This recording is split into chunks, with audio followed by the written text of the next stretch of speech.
Hey people, in this quick tutorial I'm going to show you how to disconnect and unpair controllers on your PS5. Now it's a quick and easy process and is ideal if you have had friends over who have connected their PS controller to your PS5. So first what you want to do is head up to the top here and come across to the settings. Now on the settings page you want to come down to accessories. Now on the accessories you want general and then Bluetooth accessories.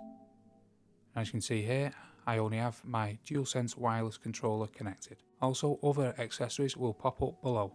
This is my TV, and you can unpair this if you have paired it. However, I'll show you how to unpair your control pad first. What you want to do is click the control pad that you want to unpair, and you can either select disconnect or delete. Disconnect will disconnect the controller, and next time you turn it on, it will reconnect to your PS5.